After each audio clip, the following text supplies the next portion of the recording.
Kirby, graced the England shirt for over a decade and has now retired. What do you think of her decision to retire from international football, and what a player? Unbelievable player. We both played many games with her. So talented, so gifted. And it's her decision, and I think she's left the shirt in a fantastic place. She's had a fantastic legacy. We wish her all the best. It's a very competitive position, isn't it, the one that she plays in? And obviously you've got players that are coming through. Were you surprised at that decision? Yeah, I think Fran knew that she wasn't going to make the squad, you know, at a certain point, and had that clarity from Serena. But of course, she's left an indelible mark on this England side and made massive contributions to it. So it's a shame to see her retire, but you know, she's a fantastic player. Do you think she would have played in this tournament? Do you think there was a chance that she could have? I think that's why the decision was made. I think, like Anisa said, her and Serena had that honest conversation, and that's where it come to. But I remember my fondest memory actually was when England played USA, and Carly Lloyd, Ballon d'Or winner, World Cup winner, came up to me during the game and went, "Who's that kid?"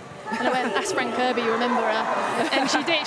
For her to come over live during the game, walk over to me and ask her that, you know how good Fran Kirby was. She made an impact on that US team. Yeah, it's got to be a big decision to let someone like Fran go. But there's so many more storylines in this England side as she exits the international side, following on from Mary Earps' decision as well to retire from England duties earlier this month, which we are going to discuss too. Mary stepping away from this now leaves Serena and the Lionesses in a very vulnerable position if anything was to happen to Hannah. Yeah, and again, like we said, Mary's had a fantastic career and has left it in a brilliant position for Hannah to take over. But you're right, obviously, that if anything happens to Hannah, both the second and third choice goalkeeper don't have any caps. So that was why I think maybe question to Serena, was she tempted to play one of them today to give them that exposure? But ultimately, we know Serena picks the strongest team. She's going to back Hannah, and we hope that nothing happens to her. Would you have liked to see Serena use a different keeper today, just to get someone with a little bit more game time before they head off there? I suppose so, but for me, I can understand Serena's thinking in this. You want to have continuity in your side. You're going to a major tournament. I've played as a defender, knowing there's some consistency behind you with a goalkeeper, with the communication is really important. Millie Bright as well, another big name that's not going to be on the plane.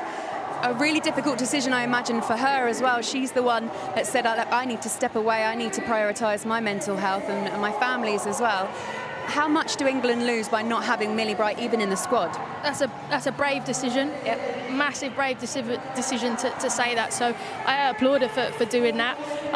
Massive miss for England because of her leadership, defensive ability in the box, and her experience. But we wish Millie a speedy recovery. I'm sure when she gets refreshed and in a good space where she wants to return, if she's selected, she'll return back into the team. But now, you know, this is the group that's going to take us to the Euros, and those that are not here, you know, they've done unbelievable for England.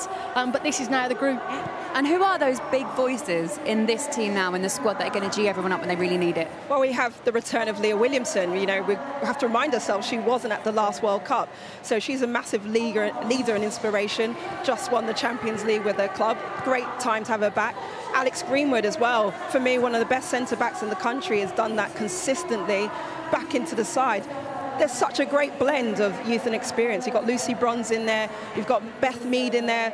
You know, I really think this squad is in a great position to go and do really well in this Euros. Sometimes as well, with a change in the guard, it gives the youngsters and the young ones that are coming through a real chance to flourish, because sometimes you need that space to be made. Yeah, exactly. You know, when someone else kind of departs, someone else has to step forward, and if you don't, you find yourself in a difficult situation. But as I said earlier, for me, Serena Wiegman's got the most experienced team that England women have ever had going into a major tournament. If you go for it player for player, caps that they've won, and the medals domestically and internationally they've won, this is our best team that we've had going into any major tournament, in my opinion.